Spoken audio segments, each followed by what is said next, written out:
años, más de la mitad de los obstetras de la red pública de salud utilizan la objeción de conciencia para no realizar abortos en caso de violación. Sí, la tendencia va al alza. El año pasado los médicos que se acogían a esta causal era de un 47,2%. Vamos a ampliar con Valentina Reyes, que tiene más detalles. Hola, Vale. Hola, ¿cómo están? Sí, una cifra que preocupa debido a saber si es que las mujeres que se atienden en el sistema público tienen o no las garantías de someterse a esta intervención de aborto en caso de violación. Nosotros vamos a abordar este tema con Francisca Crispi. Ella es coordinadora de Género y Salud del Colegio Médico. Francisca, ¿cómo reciben ustedes estas cifras que se conocieron el día de ayer? Por lo menos 1 de cada 2 médicos obstetras entonces se declara objetor de conciencia en el sistema público. Bueno, estas cifras son altas, no varían mucho con respecto a la situación anterior, pero de todas formas son altas y llaman a la preocupación porque la ley se haga realmente efectiva. Vemos que con respecto a las estimaciones ministeriales sobre el número de interrupciones que vamos a tener, solamente se han cumplido un 24% de lo estimado y eso nos lleva a preguntarnos cuáles son las causas detrás de esa tan baja casos de interrupción voluntaria, y claro que la objeción es algo que puede estar influyendo en que las mujeres no estén teniendo el acceso que corresponde. Ayer el ministro de Salud, Emilio Santelices, se refería a este tema. Él aseguró que está garantizado el aborto en caso de violación en los centros de salud públicos. Vamos a revisar esas declaraciones y volvemos con Francisca. Esto no nos inquieta, no es significativo, porque podemos dar certeza de que todas las regiones tienen cobertura para la atención de cualquier mujer que quiera hacer uso de sus derechos en cualquiera de las 3 causales. En segundo lugar, señalarles que en el registro que tenemos de enero a marzo de este año, que prontamente va a estar ya también en la página, tenemos aproximadamente 123 requerimientos de aborto en alguna de las 3 causales, que se distribuyen fundamentalmente en la causal 2, 56% de ellas, y señalar que todas aquellas pacientes que lo han requerido han tenido la atención.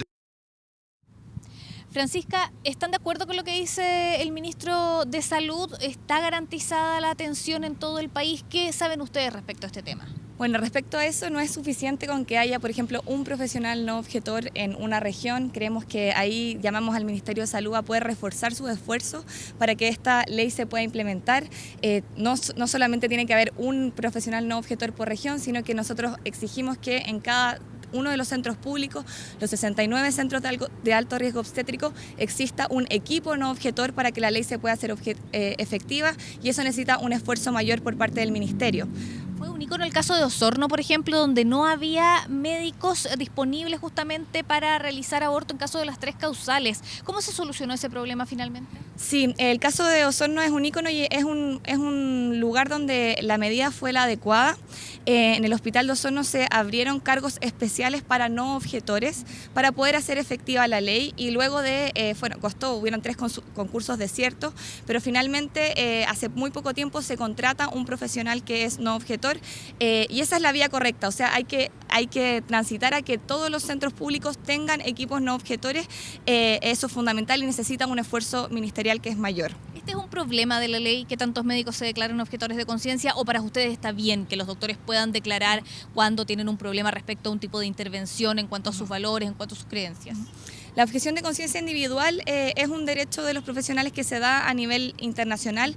Lo que nosotros llamamos es a aumentar la educación y la capacitación sobre qué es realmente la objeción de conciencia, para que esto sea parte de una deliberación muy profunda sobre cuáles son mis convicciones morales que me llevan a ser objetor. Creemos que ese proceso de reflexión y capacitación todavía no se ha hecho de manera suficiente, y eso influye en que haya muchos profesionales objetores.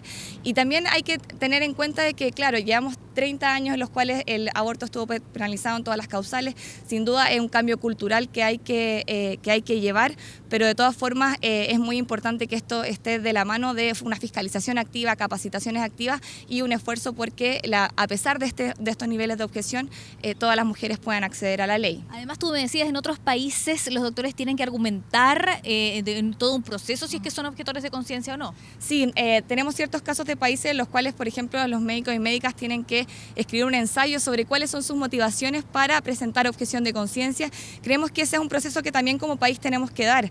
Acá ser objetor de conciencia, si bien está dentro de la legislación, sí entra en un conflicto con los derechos de las mujeres y por lo mismo tiene que ser luego de un proceso profundo de reflexión sobre cuáles son mis convicciones morales, el que yo me declare objetor de conciencia. Ahí creemos que el camino está hacia el respeto de la objeción de conciencia, pero una bien entendida objeción de conciencia. Ahí también es muy importante que la objeción de conciencia se entienda en la ley solamente para las funciones dentro del pabellón quirúrgico. O sea, todo lo que está fuera del pabellón quirúrgico, todo lo que es el diagnóstico, todo lo que es la derivación, todo lo que son los cuidados posteriores, no es objeción de conciencia, y ahí también necesitamos una fiscalización activa y también una educación a nuestros colegas y a nuestros pacientes sobre que eso no es objeción de conciencia y, por ejemplo, negarse a dar un diagnóstico o negarse a derivar es obstrucción a la ley y hay que decirlo claramente. Bueno, una ley que se está aplicando hace poco tiempo en nuestro país, la ley del aborto en 3 causales, obviamente requiere de estudiar cómo va avanzando, de qué pasa con la objeción de conciencia, cómo asegurar